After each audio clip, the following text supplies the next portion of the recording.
this project at work. Do you want to see? Yes. Ever since I was little, I dreamed of this perfect toy that would protect a kid from ever feeling lonely or sad. This is Megan. Hi, Megan. I'm Katie. It's nice to meet you, Katie. Do you want to hang out? Okay. Megan! What's wrong with you? Don't worry, Katie. Hey, Liam.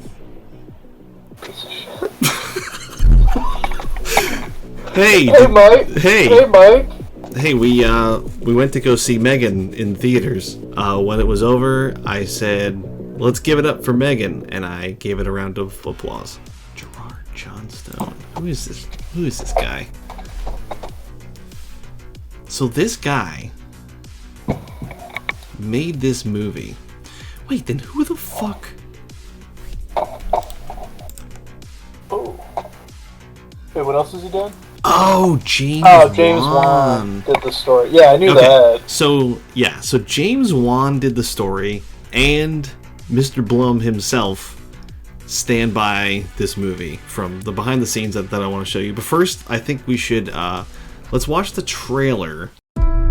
Katie, you lost your parents. Welcome home. You're my niece. I'm gonna do everything I can to make this place feel like home. Just wish I could see them again. I'm not equipped to handle this. I don't even take care of my own plants. Stop! Don't! Megan!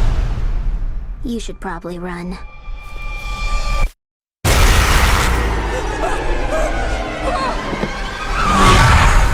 Megan, did you push Brandon onto the road? I won't let anything harm you. Megan, turn off. Recalibrating response model.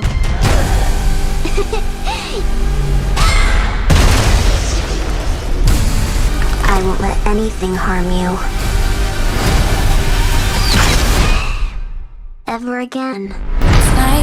That was like every major scene Yeah. was included at some point. So. Even the dog lady. Oh wait, we didn't see her kill the dog. No, that's right. Yeah, the dog is the first kill. So okay, so we just watched the trailer, to get a little refresher and see how the trailer holds up to the movie. I mean, yeah, it's kind of like seeing how they showed almost all of the big moments, the big kills, you know, all of the climactic scenes in the trailer. It was like, yeah, it ended up being, I guess, exactly what I expected. So the basic premise is there's a little girl, her parents die in a car accident, and then the sister, who doesn't really have any relationship with the parents, takes in their daughter, who's 9, I think, and she is not ready to be a mom. I'm not equipped to handle this. I don't even take care of my own plants. So she happens to be working on this AI doll for kids because she works at a toy company. She just brings the doll into the house with the little girl, and they become best friends, and she's like, yeah, this will be fine. But the doll, the AI code just keeps getting smarter, I guess, and it just immediately decides to start killing people because it's trying to protect the girl. And but also it like immediately goes to start killing things. Like there's a milestone in AI technology to just like complete bad shit insanity overnight. Look, and then the whole movie takes place, I think I was saying, like within like a 3-week time window. And it's just the little girl gets so attached to the doll so quickly, and it's all this commentary on technology.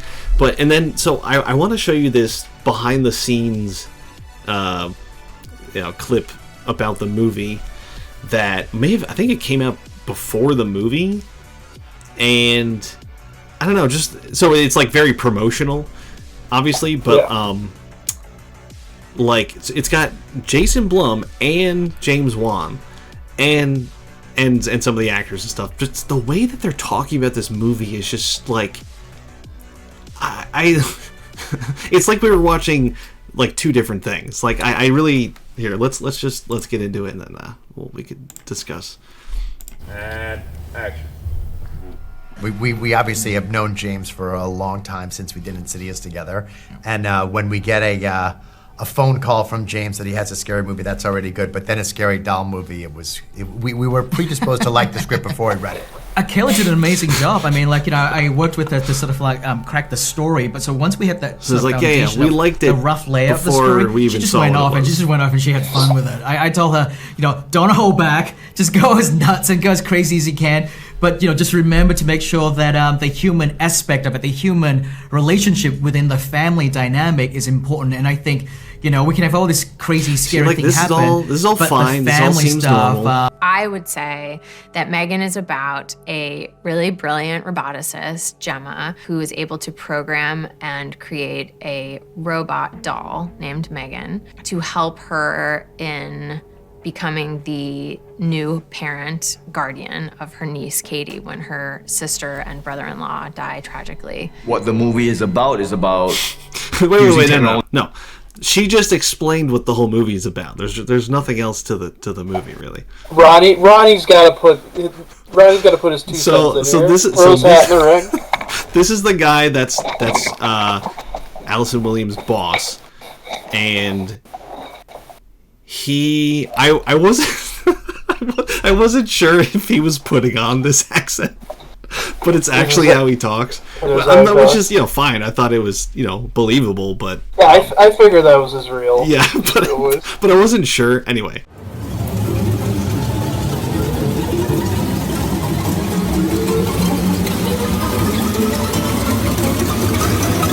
You're a racist. It's not just a scary movie. You know, like all great horror films, they have something to say, right? It's a great reflection of the horror genre always. It's a great reflection of the time that they're made in.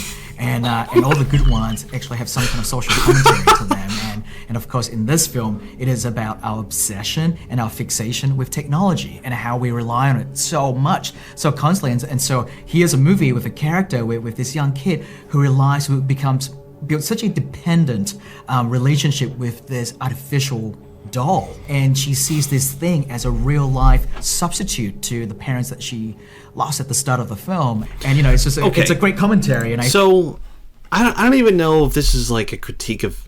It is a critique of the film, but like what he's talking about is like now, like that's happening now, like the addiction to technology, this relationship with, you know, let's say we're kind of like cyborgs because we're already like in tune with our phone and all that stuff like that. Yeah.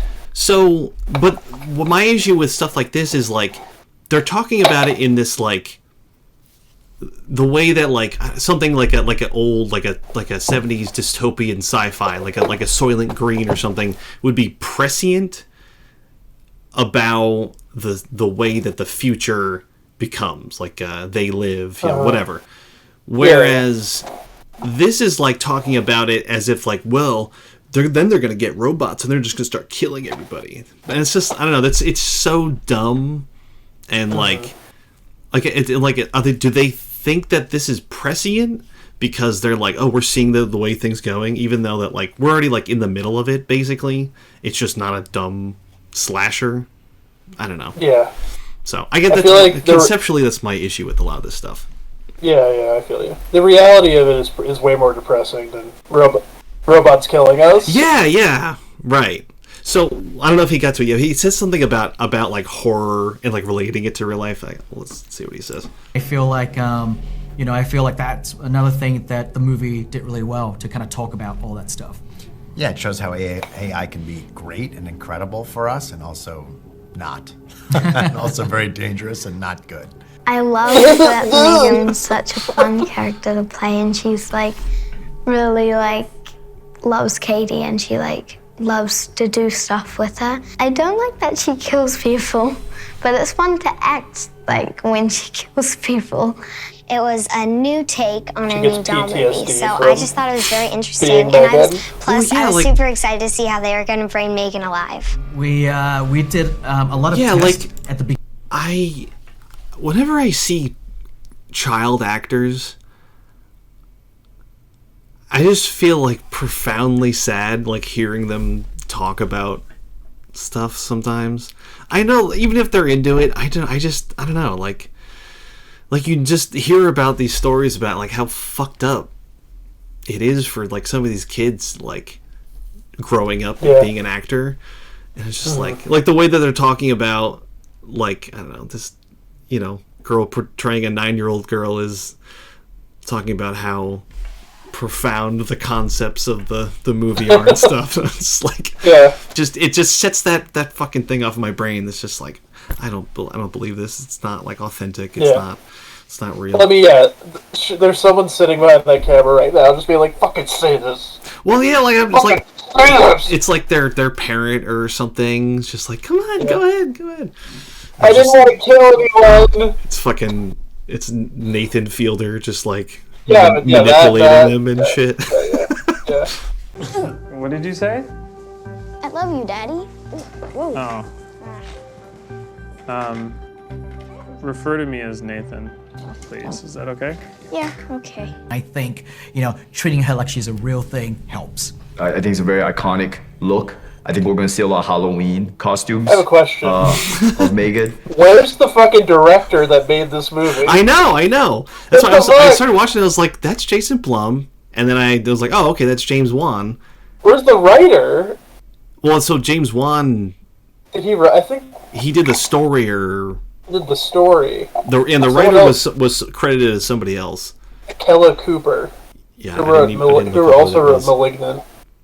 Oh, okay. Your mind keeps tricking you into thinking that she's a real person, and then you're reminded I was very never tricked. specifically that she is not. Yeah. I think that's one of the fun things of the ride of the whole movie. She was just in a corner of a very Jason dark Blum has not stage, watched the surrounded movie. by like with the people next door. And They hadn't seen it yet. There wasn't a final cut. His assistant gave him a quick rundown before the interview. It's so creepy. Like, she is here. She is upsetting. She feels very real. Her hair is perfect. Her makeup is flawless. Megan's a dog, When right? I was alone in the car when we were filming in the forest, I was actually talking to her, even though it wasn't a scene, because I was like, I wish they would let me bring you home.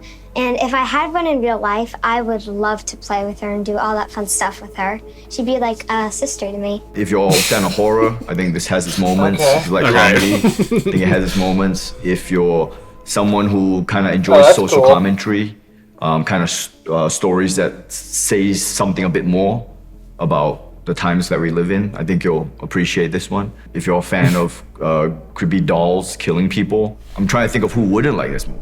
Big fan of Ronnie's. I love. And that's something I fucking hate about modern that movies sentiment too. is so annoying. Yeah. Everyone likes this movie. It's got everything for everybody. It's like, oh my god, it's not how you should make a movie. Fuck! God damn it! I like that time. I like that the times we're living in sentiment and all this shit. Where she's like, you know, the times we're living in. It's like, what do you even mean by that? What are you saying? Like, what level of understanding of the world around you do you have that you're saying is influencing or, you know, downstream from this movie or upstream? Like, what are you saying?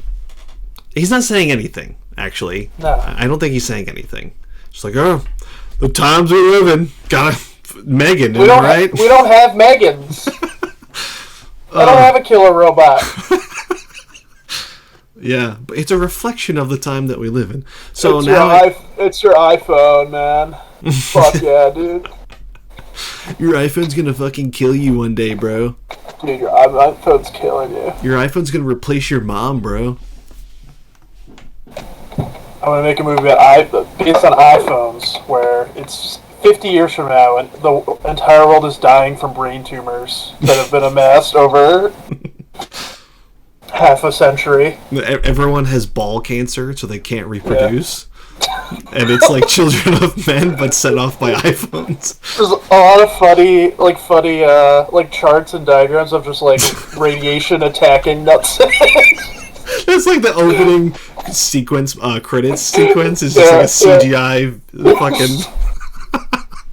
Just balls getting destroyed by radiation. Wow. We didn't know.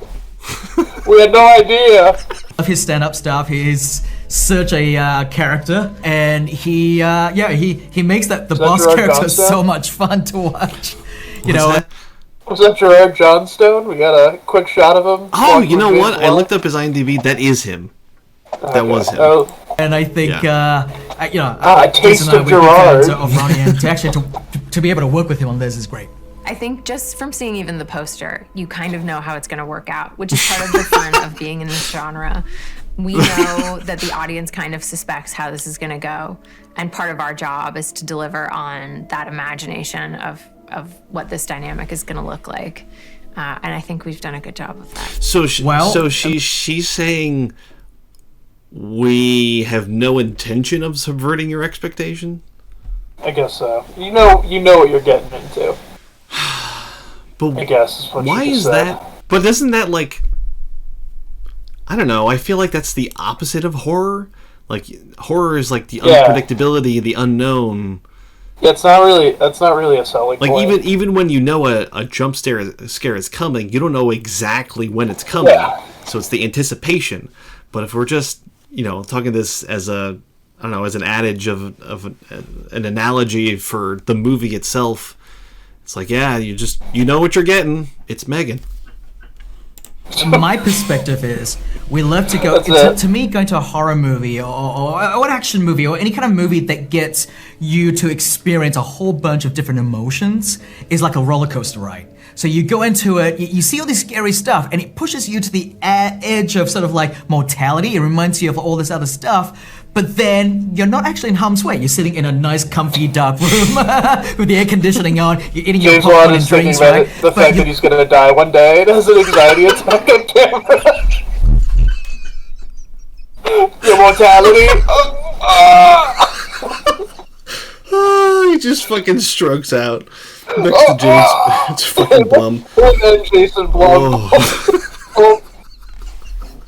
Both remember they're going to die. So you go into it, you see all this scary stuff, and it pushes you to the edge of sort of like mortality. It reminds you of all this other stuff. But then you're not actually in harm's way. You're sitting in a nice, comfy, dark room with the air conditioning on. Well, I was just gonna say, like, he's describing the horror genre. Yeah, like, why as a you go whole. see a horror movie? Yeah, but that was the thing I noticed quickly in skimming through this before was it's like they're not even talking about this movie. They're just talking about like movies in general, and and it's like, oh, you've seen movies, then come see this movie because it's got like things. Mm-hmm. I hope every movie James Wan and Jason Blum produced this year this is like stock interview footage basically. They're just putting into all the same shit. One interview for every movie. Popcorn and drinks, right? But you let your imagination run wild. You get to go into the places that the filmmakers take you to, but you're still in the comfort of your own, like in the seat, right, in the theater, and you get to share that fun experience with the strangers in the room, and you guys are laughing together, screaming together. I think that's so much fun, and that's what makes it roller. That just reminded me. I really enjoyed when we were watching this movie that there was like several other groups in the audience at the theater that were like laughing at all the fucking ridiculous parts of the movie. And did you hear as soon as the movie ended, like as soon as it ended, the people in our row down to our right were like, someone like they like get out of their seat and they're like, said 95% on Rotten fucking Tomatoes. I did not hear that. It's really funny. They're like, I can't believe it's 95%. I thought it was hilarious. I can't believe that either. I don't think it's not the worst movie. We'll have to go through those reviews after this, but I don't know, dude. I don't know how you get over 90% on this fucking movie. I just don't. Yeah. Well, that's And what, the- whatever. Rotten Tomatoes. That's a whole other thing. Yeah. Let's finish this. Roller coaster rides so fun is because at the end of the day, it may be terrifying as you're going through it, but once the ride ends, you get up and you go back to the safety of your own home. You said that already, I James. totally agree with everything James said. I think horror, in a certain way, it makes the world feel safer. Whether it's a movie Stop or describing a book horror. or whatever it What are you is, guys doing? you're reading Don't or say watching. he's just doing it again. these scary things happen to other people, not you. And you they've can close probably the book, done you a can walk ton out of of the press movie junkets theater, about you this can shit. Yeah. completely control it, and somehow that helps us digest the real fears that are out there in the world. It's very strange. When the more chaotic Like the world robots. is, the better horror They often does. They knew And I they think had it's a result of what a we're both fucking talking piece of about. shit. They knew it. They were like, all right, we just got to talk about like other horror movies and get people in that like, oh man. Go.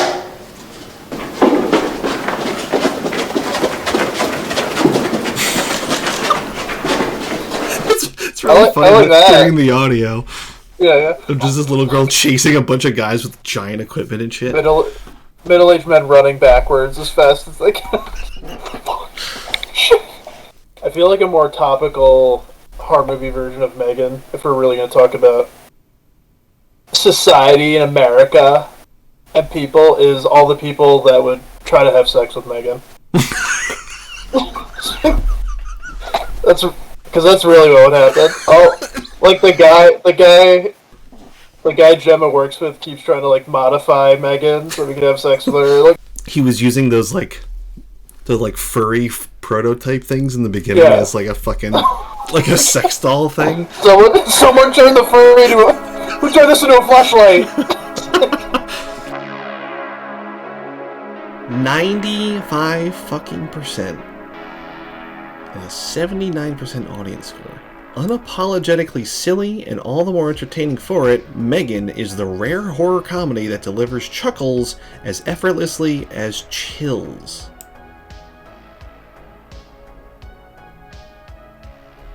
I don't think that's true. Yeah, the real danger could have been Kurt tries to steal M3GAN and sell her to a sex robot company.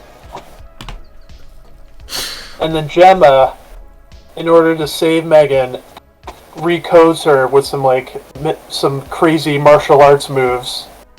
And then Bruce gets involved too. And they storm the sex robot company, fuck shit up, get M3GAN back. Oh yeah. So Bruce was another robot that Gemma just has, 8 to 10 foot tall mech thing that just rips M3GAN in half, which was great. Yeah. That was a great fucking part of the movie when No, that was awesome. when they have that showdown. But the way that they actually finish off M3GAN was very, I can't even remember now off the top of my head. It was just so uninteresting. The little girl stabs her With a brain with a screwdriver. screwdriver. Yeah. Yeah, and before that, she gets short-circuited with water to the face. Yeah, her weaknesses didn't add up.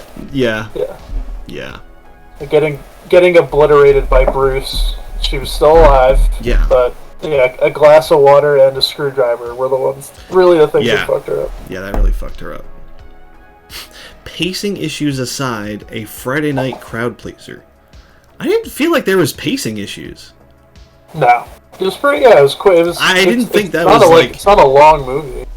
While M3GAN is more like Chucky than its ex machina, there is still a lot to love about this hugely enjoyable comedy horror. Oh, it's a comedy horror now. We weren't watching it correctly. Not a comedy. It should have been. If we got a psycho gore man or something like that. Well, it would have been that vibe is what I wanted. I know you did. Well, that's always the vibe we want. Of course. Yeah. Of course. Yes. God, when Psycho Gorman blows up that little girl, oh my God, my heart just fluttered. I was so happy. I was like, they went there. It's so funny. M3GAN is a clever dystopian chiller Oh, and yeah, I raises saw an that. interesting question. Is all this smart technology making us stupider? How very profound, sir.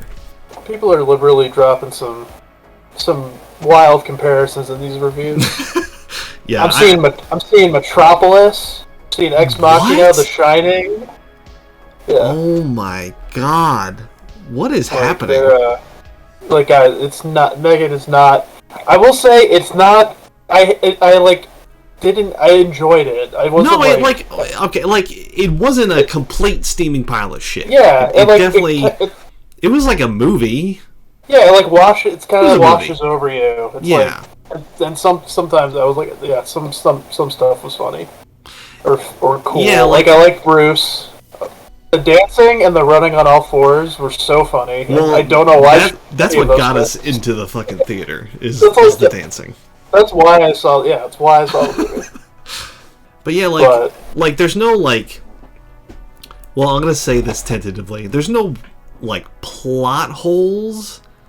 More just really dumb sci-fi shit in it. That stuff is really dumb. Which in itself is plot holes, but it's they just don't understand it. But within their own logic, I guess it makes sense within the logic of the movie, I guess. Yeah. I mean, even I keep talking about him, but even Bruce, the fact that she just has him but there was a setup and a payoff to it. As simple and whatever it was, that it was just, oh, that's Bruce, and you use these gloves and then you can fucking move him around and stuff or whatever, and then it pays off in the end, and that was great.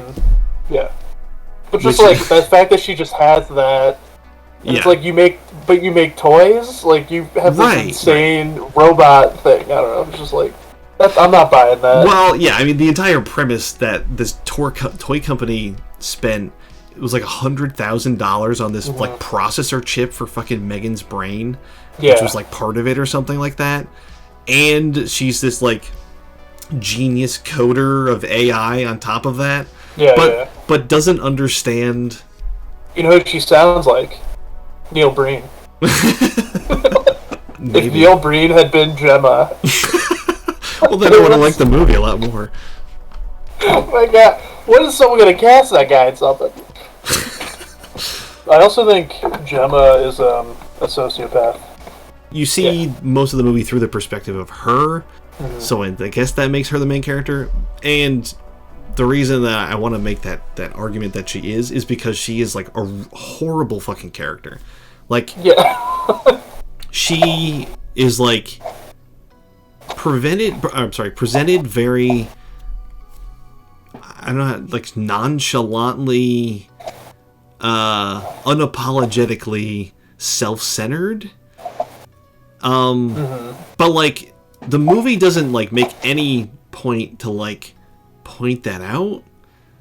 Well, the only time that she's challenged in so she doesn't want to. She wants to take care of him through the gesture of taking care of the kid, but she's way too focused with her job and her personal life, and she there's all this Tinder references in the beginning of the movie that never comes up again, and then so she is oh, this doll ends up being the perfect solution so that she can be the parent and I don't have to do shit. I can just focus on my job. The first day that the Katie's there, this CPS worker therapist that comes and talks to Katie to see if she's fit to live with Gemma and in her home. And it's been they literally got there the night before and haven't settled in, and she's where is she sleeping? And what does she have to play with? Where's all of her toys? It's all right, well, fucking chill out. And then she comes back for one or two more scenes, and is the only one that challenges her on any of this. Is she's what are you doing? And then she's just gone from the movie when M3GAN goes into full fucking slasher mode, because it's just And that's my problem with horror movies that end up like this, is all of your concepts that led up to being if the movie is really about this relationship with technology and stuff like that, your end result can't be, well, then there's just this thing that's going to come murder you with a fucking knife or a machete or something. Yeah. Because then I feel then that horror takes away from the horror of the technology theme relationship, in my view. Gemma's character would have been interesting if they were just, she was we were upfront about her not wanting to take care of this kid. So there's really like nothing like holding her back from like, embracing this or whatever. But then she like gets Katie, and in the next scene she's like, I like am very focused on my shit. Oh, like they keep harping on the making her put her glass on a coaster. And just like all these like nitpicky like, oh, you're gonna like live in my house, you're gonna do it my way. Oh, that's not a toy, and all this stuff. So they're collectibles, but they're also like highly sophisticated toys. She didn't invent them though, right? I don't think so. They were just like other like highly sophisticated toys that she was collecting or whatever. And she never gets to explain what the ball thing is. Oh yeah. It looks like this miniature like Death Star thing. And she's like, oh, it's not a toy. And then she's like gonna explain like, well, it actually does all these other things. But then she like just gives in. And there's a scene of her like cutting it out of the fucking collector box that it came in that's like in mint condition, and she's like cutting it open stuff. And I was just like, why is she doing this? Yeah. Like, this is such a nothing. This is not going to help your situation, and you're just like, I don't know. That like really struck a nerve with me. I don't even like collect shit. I'm just like, why would you do that? Yeah, she didn't get to explain what the toy was, so she just rolls it like a ball. Anyway, that was stupid. Yeah, it was stupid. All her Gemma, that relationship, that dynamic stuff is stupid. Yeah. Like, it could have been deeper. You could have gone into the grief. But it almost felt like she didn't give a fuck her sister died. I mean, did she? Like, I was confused. I was like, I feel like she doesn't care, but I don't know if the movie... Does the movie know that? I think she cries a little bit one time. Yes. And but then... That's it. But then, like, she's on the phone with her coworker, and is like, I don't even water my plants. I gotta work. Fuck this kid. What am I gonna do? We're gonna lose our jobs. I don't know. It was like, yeah. I feel like they didn't lock down the emotional core. Yeah, that's all that family drama stuff or whatever. Yeah. It just. I guess it's fine if you just want to make a fun robot thing, but then why even put inklings of that in there? But like they harp on all the corporate job stuff. Yeah, they harp on the family dynamic stuff and how Gemma's balancing these things, but she's not really. Yeah. And then the big issue with the dumb sci-fi stuff with the AI. Your whole fucking crux of your movie is that you have an AI bot, but you don't know anything about AI. Like Neil Breen, like a Neil Breen movie. Yeah. The doll, M3GAN, she just like, she has this very like basic cursory like laws that are instilled in her. She's like, you have to protect Katie and Gemma. Like the she's like, all right, we're the two primary users, and protect Katie and don't let anyone harm her. Okay, which could explain like her first kill is the neighbor's dog. The dog bites M3GAN, and then Katie tries to help M3GAN, and then the dog bites Katie, and then M3GAN later on comes back and kills the dog at night. Yeah. The first big issue with that is that she knows she's not supposed to do it, which is why she does it so that she knows that she won't be found. She does it at night, and she gets rid of the dog's body. She says she buries it miles away, 5 feet beneath the earth. Where does she learn that that's the way that you need to protect Katie? So she just takes it from that simple concept, which would have been like, it would have been more like, I was hoping, before the movie lost me early on, I was like, maybe it's going to go in the direction of she like is almost like innocently like, oh, I was just protecting Katie, kind of like The Omen or some shit. Like, I did it for you, Damien. Look at me, Damien. It's all for you. She could just be like, oh, I killed the dog. Look what I did. Like, bring it to them like a fucking like a trophy or something like that. Mm-hmm. But instead, it's just immediately to the dumb fucking slasher thing where people start disappearing one by one. That's harder to write. So they just were like, nah, she's a serial killer. She knows what she's got to do. I like the detective who's in it for one scene. Yeah, I was gonna bring him up too. Has way more character quirks than anyone in the entire fucking movie. Yeah. It's like that. I was like, that guy's lived a hard life, and I see it. And then he's gone. He, I was What happened to that man? Well, after that scene when we were watching it, I was like, I hope he like has a breakthrough at some point and is in like a bigger project that I actually am into. I'm like, oh, it was the guy from fucking Megan. I'll do for Megan. I'm hoping that guy has that trajectory. All right. Oops. Hi, I'm Megan. Hi, I'm gonna be your friend Megan. I wish that was her voice. It would have been better if it was the British girl in the bodysuit that did it. Yeah. Hello, I'm going to be your best friend now. If this was made in the 90s, the voice would have been Danny DeVito. Hey, Katie, let's play! or Joe Pesci. I'm gonna kill your fucking dog! This fucking dog bothering you? Alright, final thoughts on Megan. I think it's fine. I don't hate. I feel like it sounds like we hate it, but well, I mean, I don't understand the praise. I guess I got a kick it's out very of it. like normal. Yeah, like I enjoyed it. It's a very normal. Yeah, it's just like a generic, like normal horror movie. It's 100% like a January released kind of movie. What are you keeping your rating that you told me that night, or what would you score that? What was it? You said 4.5. Oh no, I'm going higher than that. Really? Yeah. Okay. So what would you give Megan now that you've slept on it a little bit?